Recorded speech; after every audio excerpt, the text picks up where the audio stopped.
신약 성경 마태복음 9장 18절에서 26절까지의 말씀 우리 한 절씩 교독하도록 하겠습니다. 말씀 교독하신 후에 남성 중창단 나오셔서 찬양으로 하나님께 영광 돌려주시겠습니다. 제가 먼저 18절 말씀을 읽겠습니다. 예수께서 이 말씀을 하실 때에 한 관리가 와서 절하며 이르되 내 딸이 방금 죽었사오나 오셔서 그 몸에 손을 얹어 주소서. 그러면 살겠나이다 하니 12의 동안이나 혈루증으로 앓는 여자가 예수의 뒤로 와서 그 겉옷과를 만지니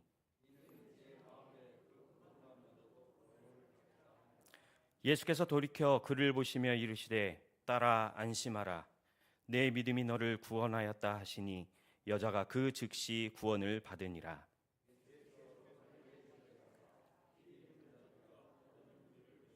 이르시되 물러가라 이 소녀가 죽은 것이 아니라 잔다 하시니 그들이 비웃더라.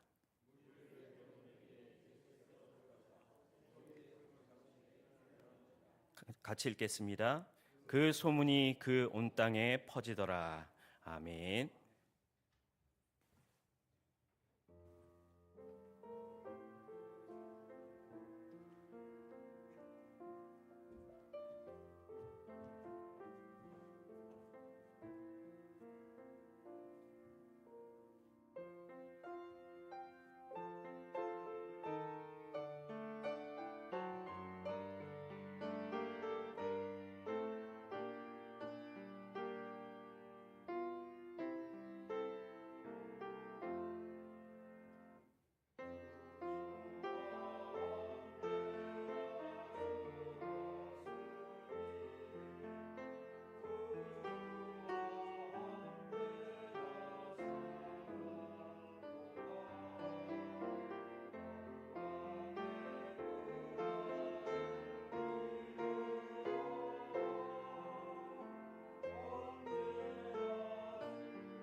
아멘. 감사합니다.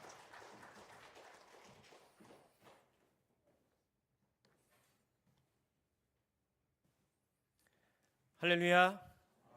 오늘은 2월 들어서 첫 번째 하나님 앞에 예배하는 수요 예배입니다. 우리 예배 자리에 나오신 여러분을 환영하고 축복합니다. 우리 옆에 계신 분들과 인사 나눠볼까요? 오직 예수만 바라봅시다. 한 번 더 인사하실까요? 사랑합니다. 네, 저희 청년들보다 인사를 더 잘하시는 것 같습니다. 제가 이 인사를 시켰더니요, 쑥스러워서 인사를 못하더라고요. 다시 한번 또 인사 못하신 분들, 멀리 계신 분들과 함께 사랑합니다 인사해 보시기 바랍니다. 정말 잘 오셨습니다. 오늘 예배를 통해서 하나님의 은혜를 경험하시고 또 하나님의 살아계심을 느끼는 귀한 예배의 시간이 되기를 소망합니다. 어느덧 추운 겨울의 시간이 점점 사라지고 봄의 기운이 서서히 다가오는 그런 계절에 접어들었습니다. 아직까지 약간 춥지요? 하지만 이 추위도 어느 순간인가 이제 물러가게 될 것입니다. 얼었던 땅이 따뜻한 봄의 기운에 녹아내리듯 오늘 이 시간 예배의 자리로 나오신 모든 사랑하는 우리 성도님들과 성도님들의 가정과 그리고 우리 수유동교회 위에 성령께서 우리의 마음을 뜨겁게 하시는 은혜가 가득하기를 축복합니다. 여러분에게 질문 하나를 드려보겠습니다. 속으로 한번 대답해 보십시오. 생명이 무엇일까요? 생명. 사전에서 이 생명에 대한 정의를 한번 살펴보았습니다. 몇 가지가 나오는데요. 어느 것인지 한번 생각해 보시기 바랍니다. 영혼과 육체의 결합이다. 이건 좀 아닌 것 같아요. 그죠? 꼭 인간에게만 국한되어 있는 그런 느낌이 들지 않습니까? 또 다른 정의로 살아있는 상태다라고 이야기하고요. 또 탄생과 죽음 사이의 기간을 생명이라고 이야기하기도 합니다. 마지막으로 생명을 성장과 발육, 호흡과 재생을 내포하는 동식물의 속성이다. 저는 이걸 읽으면서도 무슨 말인지 잘 모르겠더라고요. 여러분들은 어떤 게 맞다고 생각하시는지요? 생명은 사실 무엇이다라고 정의하기가 어렵다고 생각합니다. 그러나 그리스도인에게 있어서 생명이란 아주 잠시 동안 하나님으로부터 허락된 것이 생명이 아닐까 생각해 보았습니다. 그래서 생명은 하나님께서 우리에게 주신 우리가 이해하기 가장 어려운 선물이 아닐까 생각해 보았습니다. 오늘 저와 여러분이 읽은 본문은 이 생명에 대한 말씀입니다. 본문에서 마태는 예수님이 행하셨던 기적의 절정을 보여주고 있습니다. 그것은 바로 죽음을 정복하신 예수 그리스도의 모습인 것입니다. 오늘 본문의 배경을 잠깐 살펴보면 18절 말씀에 이렇게 시작하지요. 예수께서 이 말씀을 하실 때에 라고 말씀이 시작되고 있습니다. 사실 오늘 본문 앞에 기록된 내용으로 예수님께서 세례 요한의 제자들과 함께 토론하고 계셨을 때에 그때 일어난 사건을 오늘 본문은 기록하고 있는 것입니다. 다시 말해서 제자들과 함께 바리새인들이 언급했던 금식에 관한 논쟁에 대하여 함께 말씀을 나누고 계실 그 때를 이야기하고 있는 것입니다. 그리고 말씀하실 그때에 한 관리가 예수님을 찾아왔다라고 기록하고 있지요. 우리는 먼저 이 사람이 누군가를 살펴보아야 할 것입니다. 이 사람에 관한 기록은 18절 말씀에 한 관리라고 기록되어 있습니다. 관리라는 말은 통치자 또는 지배자를 의미합니다. 그런데 오늘 본문과 병행 구절인 마가복음 5장 22절 이하의 말씀에서는 이 사람에 대해서 회당장 야이로다라고 이야기합니다.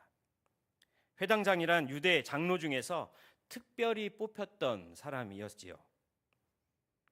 그리고 회당의 관리를 하는 그 관리를 맡은 그 사람들을 또 관리하는, 그래서 장로 중에 대표의 장로들을 의미하는 것입니다. 신약 성경에서 마가복음에서는 회당장 야이로를 언급하고 있고요. 사도행전과 고린도전서에서는 그리스보와 소스데네라는 인물을 들고 있습니다. 관리자를 감독했던 그런 인물들이었죠. 그런데 예수님 당시 회당장이나 바리새인들은 예수님에 대한 비판적인 시각을 가지고 있었습니다. 왜냐하면 당시 바리새인들은 구원을 얻기 위한 제의적인 율법의 세부 사항들을 강조했다라고 한다면 예수님을 따르는 자들은 오직 예수 그리스도 안에서 구원을 얻을 수 있다라고 믿었기 때문입니다.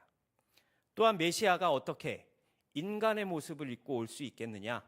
예수의 그리스도를, 그 사실을 부인했던 사람들이었습니다. 그리고 또한 율법적으로 예수님과 많은 논쟁이 있었고 부딪힘이 있었던 그런 그룹 중에 하나였습니다.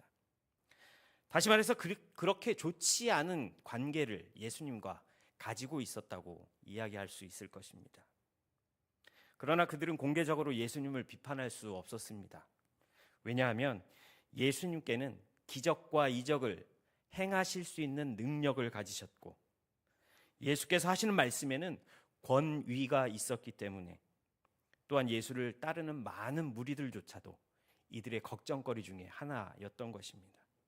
그래서 속으로 싫어하면서도 겉으로는 어떻게 할 수 없는 그런 불편한 관계가 바리새인 그리고 회당장인 오늘 본문에 기록된 이 한 사람과의 관계였다고 생각할 수 있을 것입니다. 성경 말씀에 보면 그들은 심지어 예수께서 안식일에 손 마른 자를 고치시는 사건 이후에 예수를 어떻게 죽일까 의논까지 했던 그런 사람들이었습니다. 예수님의 등장은 이미 관리들이나 바리새인들에게는 더 이상 달갑지만은 않았을 것입니다. 그런데 오늘 본문에서 회당의 관리이면서 예수님께 대하여 불편한 마음을 가지고 있었던 회당장, 바로 그가 느닷없이 예수님 앞에 나와 무릎을 꿇고 자기의 사랑하는 어린 딸이 죽었다고 고백하고 있는 것입니다. 이 어린 딸은 오늘 본문 병행 구절인 누가복음 8장 42절 말씀에 보면 12살 먹은 외동딸이다라고 기록하고 있습니다. 외동딸이면 정말 귀하지 않나요? 하나밖에 없는, 그런데 그 소중한 관리의 딸이 지금 알 수 없는 병으로 죽었다라고 기록하고 있는 것입니다. 사람은 누구든지 죽음 앞에서 숙연해지고 진실해집니다. 죽음을 거부할 수 있는 사람은 아무도 없습니다. 그가 아무리 많은 지식이나 돈이나 명예나 아주 강한 권력을 가지고 있다 할지라도 죽음 앞에서는 아무런 도움도 되지 못하는 쓸모가 없는 것으로 변해버린다는 것입니다. 유대의 고위 관리이자 종교 지도자였던 이 관리도 사랑하는 딸의 죽음 앞에서 절망을 느낄 수밖에 없었을 것입니다. 그의 지위로 보나 가지고 있는 모든 것으로 보나 그가 찾아가 볼 만한 곳은 다 찾아가 보았을 것입니다. 그리고 좋다는 약은 다 썼을 것이고 용하다는 의사는 모두 찾아다녀 보았을 것입니다. 그러나 하나밖에 없는 자신의 딸을 살릴 길이 그에게는 전혀 없었다는 것이지요. 심지어 지금 숨이 넘어가고 있는 그런 상황이었습니다. 그리고 아무것도 할 수 없음에 자신의 무기력함과 무능력함을 자책하였지만 정말 이번이 마지막이다. 이게 마지막 기회가 될 수도 있다. 그런 간절한 마음으로 오늘 예수님을 찾아 나왔다는 것입니다. 다시 본문으로 돌아와서 18절 말씀에 앞뒤 설명 없이 한 관리가 예수님이 말씀하시고 계시던 그때에 그 도중에 예수님께 와서 무릎을 꿇고 절하면서 소리를 지르는 것입니다. 그는 자기 딸이 방금 죽었다고 했는데 이는 죽었다는 뜻이 아니라 마가복음 5장 23절 말씀을 보시면 이렇게 기록되어 있습니다. 제가 읽어드리겠습니다. 간곡히 구하여 이르되 내 어린 딸이 죽게 되었사오니 오셔서 그 위에 손을 얹으사 구원을 받아 살게 하소서 하거늘. 이제 거의 숨이 끊어질 지경에 도달하게 된 것이죠. 임종 직전이라는 것입니다. 차라리 아이가 이미 세상을 떠났다면 그 아버지는 포기하지 않았을까요? 그러면 사랑하는 딸의 생애 마지막을 향해 가는 그 모습을 보는 아버지의 마음은 어땠을까요? 만약 이 아이를 내가 살릴 수만 있다면 무슨 짓이라도 하겠다라고 간절한 심정으로 오늘 예수님을 찾아 나왔다는 것입니다. 예수님, 아이가 죽어가고 있습니다. 지금 막 숨이 끊어지려고 하고 있습니다. 이 아이 몸에 손을 얹어 주십시오. 그러면 살겠습니다. 아이의 죽음을 모면할 수만 있다면 체면도 자존심도 모두 다 버리고 예수님께로 나왔다는 것입니다. 아이를 살릴 수만 있다면, 아이가 죽지 않고 살아날 수만 있다면, 아이의 건강이 다시 회복될 수만 있다면 아마 이 아버지는 아이를 위해 할 수 있는 모든 것을 시도해 보았을 것입니다. 그가 가진 모든 것보다 딸의 목숨이 더 중요했고, 딸의 목숨을 위해서라면 무엇이라도 해야만 했던 것입니다. 그리고 오늘 예수님을 찾아 나왔지요. 그런데 19절 말씀에 보시면 예수님은 그 관리를 향해 이렇다 저렇다 아무런 말씀도 하지 않으시고 그대로 일어나 따라가셨다라고 기록하고 있습니다. 예수께서 일어나 따라가심에 제자들도 가더니. 사실 우리가 주님 앞에 나올 때 무엇을 알고 깨닫고 나오는 경우는 그리 많지 않은 것 같습니다. 아무것도 모르고 주님 앞에 나오시지 않으셨는지요? 혹시 처음부터 믿음이 있으셔서 예수를 만나고 교회에 나오셨는지요? 처음부터 예수님을 인격적으로 만나시고 혹시 교회에 오셨나요? 혹시 교회에 오시기 전에 신구약 성경을 모두 다 읽고 그 안에 나타난 예수가 그리스도시구나, 예수가 나의 구주시구나 믿고 나오신 분이 계시냐는 말씀입니다. 제가 사역을 하면서 성도님들과 이야기 나눌 때 많은 것들을 들어봤는데요, 대부분 성도님들이 교회에 처음 발을 내딛는 동기를 들어보면 눈물 없이 들을 수 없는 그런 이야기들을 말씀해 주시는 것을 들었습니다. 그런데 여기에 공통점은요, 모두가 원하지도 않는, 생각지도 못한 어려움을 만나고 오시는 분들이 거의 대부분이었다는 것입니다. 주님 앞으로 나올 때요. 개인적인 문제나 가정의 문제, 자녀들에게 어려움이 생겨서 그 때문에 교회에 나와서 하나님 앞에 무릎 꿇고 애절하게 기도했던, 무엇이라도 붙잡겠다는 그 심정으로 간절히 하나님 앞에 나오신 분들도 계실 것입니다. 또한 하다가 이제 더 이상 아무것도 할 수 있는 것이 없어서 오늘 아버지와 같은, 관리와 같은 심정으로 주님께 나오신 적은 없으신지요? 그러나 여기서 우리가 발견하는 놀라운 메시지가 하나 있습니다. 어떤 동기로 과거에 무슨 일을 한 사람이든 예수님은 묻지 않으시고 그저 영접해 주신다는 것입니다. 절박한 상황 속에서 이것이 가장 처음 선택이었든 최후의 선택이었든 예수님의 능력을 믿고 예수님을 의지하며 찾아 나온 그 모든 사람을 예수님은 받아주신다는 것입니다. 그가 과거에 어떤 일을 했고 어떤 생각을 가지고 살아온 인물이었는지 전혀 주님께서는 문제 삼지 않으신다는 것입니다. 우리 주님은 그 영혼이 과거에 무엇을 했는지 개의치 않으시고 오직 자신을 향해 오는 발걸음들을 절대로 거부하지 않으시는 주님이심을 믿으시기 바랍니다. 그렇습니다. 주님은 저와 여러분의 과거를 묻지 않으십니다. 우리의 지위나 가진 것을 묻지 않으십니다. 우리 주님은 우리가 어떤 모습을 살다가 왔을지라도 그것을 묻지 않으십니다. 왜냐하면 주님께서는 온전히 우리 마음의 중심을 보시는 분이시기 때문입니다. 오늘 한 소녀의 아버지가 주님께 나아올 수 있었던 이유는 오직 죽어가는 자신의 외동딸, 자녀 때문이었던 것입니다. 그가 예수님께 와서 무릎을 꿇고 절을 하는 순간 그는 아마 회개하지 않았을까 생각해 봅니다. 그리고 그의 마음의 중심에 고백을 들으신 주님께서는 응답해 주신 것입니다. 만약 당신이 오셔서 우리 아이의 몸에 안수해 주시면 낫겠습니다 라는 믿음이 오늘 아버지에게 생겼던 것입니다. 그리고 그 기대와 믿음으로 예수님 앞에 나와 무릎을 꿇고 절하게 되었다는 것입니다. 예수님께서는 그 아버지의 믿음을 보시고 일어나서 따라가신 것입니다. 그런데 오늘 본문에 보면 또 다른 이야기가 하나 등장하지요. 도중에 다른 사건이 일어납니다. 그것은 바로 12해 동안 혈루증으로 앓던 여인이 나타난 것입니다.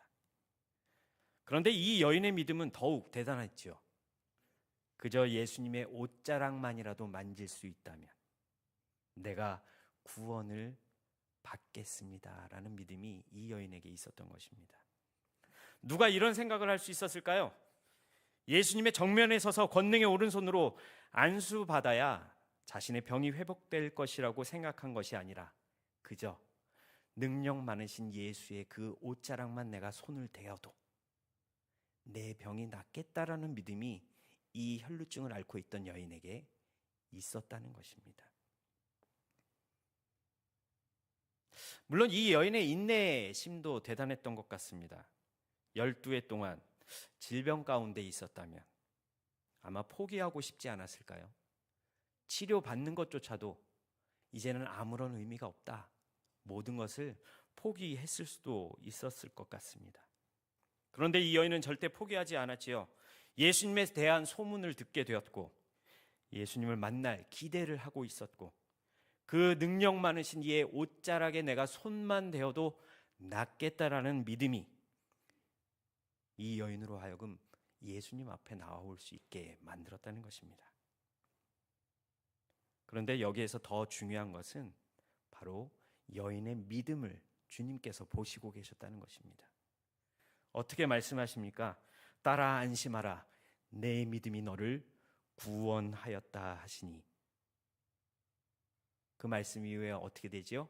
여자가 그 즉시 구원을 받으니라. 아멘이십니까? 이 여인의 믿음을 보시고 그 믿음 때문에 12해 동안이나 포기하고 싶었던 그 어려운 문제가 해결될 수 있었다는 것입니다. 믿음이란 무엇입니까? 우리가 의자나 침대에 앉을 때 긴장을 풀고 자연스럽게 다른 의심 없이 의자나 침대에 우리의 몸을 맡길 수 있는 것. 다시 말해서 믿음으로 우리가 바닥에 넘어지지 않을 것을 아는 것처럼 하나님을 향한 믿음이란 하나님의 의심할 수 없는 그 말씀을 의지한다는 의미입니다. 믿음은 하나님과 예수 그리스도에 대한 신뢰이며 예수를 나의 구세주로 우리의 주로 받아들이고 사랑으로서 복종하며 선을 행하는 것을 의미합니다.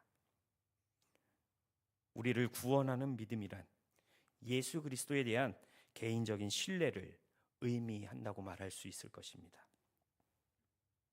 오늘 이 여인의 이 믿음이 놀라운 역사를 이루게 한 것입니다. 저와 여러분도 마찬가지입니다. 믿음이면 모든 것을 가능하게 합니다. 믿음이 전부입니다.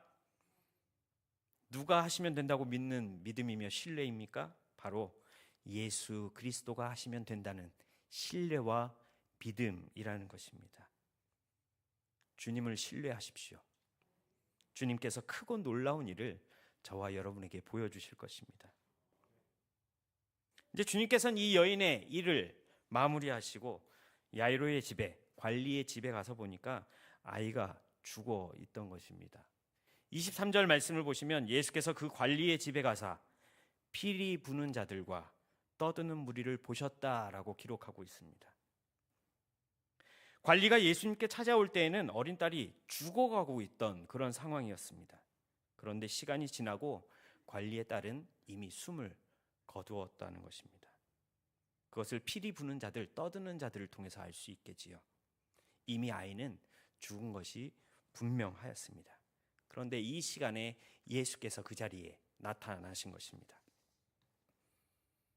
그리고 예수님께서 어떻게 말씀하시지요? 이 소녀의 죽음을 인정하시지 않으셨습니다. 24절 말씀을 보시면 이르시되 물러가라. 이 소녀가 죽은 것이 아니라 잔다 하시니 그들이 비웃더라. 예수님은 이 소녀의 죽음을 죽음으로 보지 않으셨습니다. 죽은 것이 아니라 뭐라고요? 자고 있다라고 말씀하셨습니다. 그렇습니다. 예수님께는 죽음의 권세가 힘을 잃게 됩니다. 왜냐하면 예수님은 생명이시기 때문입니다. 그 증거로 예수님은 죽으셨다가 다시 부활하셨지요. 다시 살아나셔서 지금도 우리와 함께 하시는 그것이 증거 아닐까요? 그리고 주님께서는 이렇게 말씀하시지요. 나는 부활이요 생명이니 나를 믿는 자는 죽어도 살겠고 무릇 살아서 나를 믿는 자는 영원히 죽지 아니하리니 이것을 내가 믿느냐. 한번 따라해 보실까요? 예수 그리스도는 생명이십니다. 예수 그리스도는 구원이십니다. 예수 그리스도는 능력이십니다. 아멘. 예수님께서 이 말씀을 하시는 이유는 예수께는 죽음이라는 것이 영향을 줄 수 없다라고 말씀해 주시고 계시는 것입니다. 아까 말씀드린 대로 예수님은 죽음의 권세를 이겨내신 분이십니다.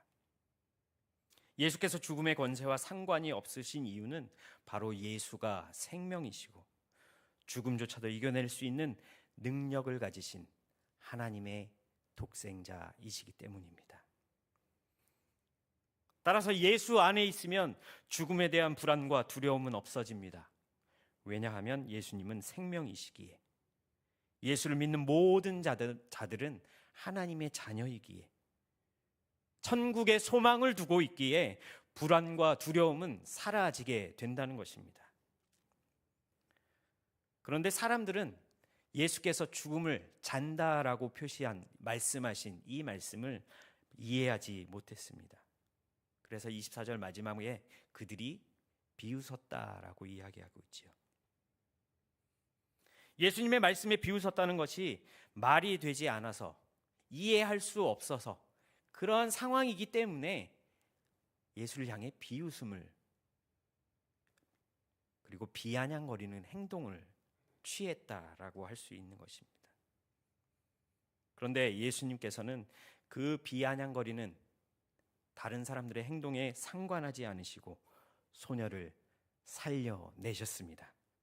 25절 말씀을 보시면 무리를 내보내신 후에 예수께서 들어가사 소녀의 손을 잡으심에 일어나는지라. 예수께서 소녀의 손을 잡으시사 일어나게 되었다라는 것입니다. 다시 호흡하게 되었다는 것입니다. 생명을 가지게 되었다는 것입니다. 믿어지십니까? 정말 믿으십니까? 왜냐하면 예수님은 생명이시기 때문입니다. 예수님은 인간의 육체의 질병을 고치시고 자연을 정복하시고 초자연의 세계를 정복하셨을 뿐만 아니라 죽음까지도 정복하신 하나님의 아들이십니다. 이 예수를 그리스도로 고백하는 것이 저와 여러분 성도이지요. 그리스도인은 죽음에 대해서 더 이상 두려움과 염려와 불안을 가지지 않습니다. 죽음에 대한 갈등도 없습니다. 왜냐하면 죽음이 끝이 아니라 하나님 나라에서 맞아야 하는 영원한 새로움의 시작이 죽음이기 때문입니다. 예수님은 죽음을 정복하셨습니다. 믿으십니까? 예수님은 생명이십니다. 믿으십니까? 생명 되신 예수님을 바라보시면서 저와 여러분의 안에 생명이신 주님으로 인하여 기쁨과 은혜가 가득하시길 주님의 이름으로 축복합니다. 이 시간 말씀을 붙잡고 한번 다 같이 통성으로 기도하길 원합니다. 하나님, 오늘 우리에게 주신 말씀처럼 모든 사망의 권세를 이기시고 우리에게 영원한 생명을 허락하신 주님을 찬양하며 주님을 전하는 하나님의 자녀가 되게 하여 주시옵소서. 생명이신 주님과 동행하며 영원한 본향을 꿈꾸며 날마다 주님이 주시는 은혜에 감사하는 주님의 자녀가, 성도가, 그리스도인이 되게 하여 주시옵소서. 우리 시간 말씀을 붙잡고 다 같이 통성으로 기도하도록 하겠습니다. 사랑과 은혜가 풍성하신 아버지 하나님, 오늘 예수가 생명이시며 예수가 모든 죽음의 권세들을 이기신 하나님의 아들이심을 우리 입으로 고백하기를 원합니다. 그리고 결단하며 이 자리를 나가기를 원합니다. 우리의 생명이 되시고 우리의 유일한 구원자가 되시는 예수 그리스도로 말미암아 우리 앞에 놓인 모든 문제를 뛰어넘을 수 있는 믿음을 주시고, 그 믿음을 보시는 주님께서 능력을 행하셨던 것처럼 우리의 믿음을 보시는 주님, 그 믿음대로 되어지는 귀한 역사가 있는 또 우리의 삶이 될 수 있도록 하나님 붙잡아 주시옵소서. 때로는 우리 앞에 놓인 문제가 너무나 힘들고 고달프고 어려워서 그 문제보다 더 크신 주님을 바라보지 못했다면 문제 뒤에 역사하실 그 주님을 바라보며 우리의 믿음을 더욱더 굳세게 잡을 수 있는 하나님의 자녀들 되게 하여 주시옵소서. 죽음의 문턱에 있을지라도, 어려움과 아픔이 있을지라도 하나님을 믿는 믿음, 예수께서 하시면 된다는 믿음을 아버지 하나님 우리가 회복할 수 있는 은혜를 허락하여 주옵소서. 그래서 날마다 우리의 삶이 생명 되신 예수 그리스도를 증거하는 삶이 되게 하시고 예수 그리스도와 함께하는 임마누엘의 축복을 아버지 하나님 우리의 가운데 허락하여 주시옵소서. 그래야 우리를 통해 예수 그리스도의 향기, 생명의 향기가 넘쳐 흘러나갈 수 있도록 하나님 은혜를 더하여 주시옵소서. 감사합니다. 생명이신 주님, 우리에게 영원한 생명을 주시고 천국 소망을 가지고 이 땅에서 하나님 자녀로 살아갈 수 있는 은혜를 주셔서 감사합니다. 죄와 죽음의 권세를 이기신 주님, 생명이신 주님과 날마다 동행하는 우리 모두가 되게 하여 주시옵소서. 우리에게 생명을 주시려고 생명을 버리신 주님의 그 사랑을 받은 우리도 주님께 받은 사랑을 세상 많은 사람들에게 전할 수 있는 담대한 마음을 허락하여 주옵소서. 영혼을 아끼고 사랑하는 마음을 주시고 한 영혼이라도 주님께 돌아올 수 있도록 도울 수 있는, 기도할 수 있는, 품을 수 있는 은혜를 우리에게 허락하여 주시옵소서. 이제 구정 명절이 다가옵니다. 수동교회 모든 성도들의 오고 가는 발걸음을 인도해 주시고 안전하고 평안하게 다녀올 수 있도록 지켜 주시옵소서. 이 시간 간절히 바라옵기는 사랑하는 가족들 가운데 하나님을 알지 못하는 영혼이 있다면 이번 명절을 통하여 하나님을 알게 되는 은혜를 주셔서 가정이 그리스도 안에서, 복음 안에서 하나 될 수 있도록 인도해 주시옵소서. 이 시간 육신의 질병으로 인해 고통받는 사랑하는 주의 자녀들을 친히 안수하여 주셔서 질병으로부터 자유함을 얻게 하시고 곁에서 기도하며 간호하는 가족들에게 끝까지 포기하지 않도록, 그리고 경제적인 어려움 당하지 않도록 인도하여 주시옵소서. 우리 다음 세대를 기억하여 주시고 다음 세대가 복음으로 세상을 변화시킬 수 있는 믿음을 허락하여 주옵소서. 미래를 위해 준비하는 모든 과정 속에서 하나님의 꿈과 비전을 깨닫고 차근차근 준비할 수 있도록 마음과 생각을 주장하여 주시고 지혜를 더하여 주시옵소서. 특별히 수능 결과를 받았거나 기다리고 있는 수험생들을 축복해 주시고 결과에 낙심하지 않도록 붙잡아 주시며 흔들리지 않는 굳건한 믿음과 감사할 수 있는 마음을 그들에게 허락하여 주시옵소서. 멀리 타지와 타국에 나가 있는 주의 백성들을 기억하여 주시고 그들이 어디에 있든지 있는 곳이 하나님의 은혜와 복을 누리는 자리가 되게 하시고 영육간의 강건함으로 지켜 주옵소서. 예수님의 이름으로 기도드립니다. 아멘. 하늘에 계신 우리 아버지, 아버지의 이름을 거룩하게 하시며 아버지의 나라가 오게 하시며 아버지의 뜻이 하늘에서와 같이 땅에서도 이루어지게 하소서. 오늘 우리에게 일용할 양식을 주시고 우리가 우리에게 잘못한 사람을 용서하여 준 것 같이 우리 죄를 용서하여 주시고 우리를 시험에 빠지지 않게 하시고 악에서 구하소서. 나라와 권능과 영광이 영원히 아버지의 것입니다. 아멘.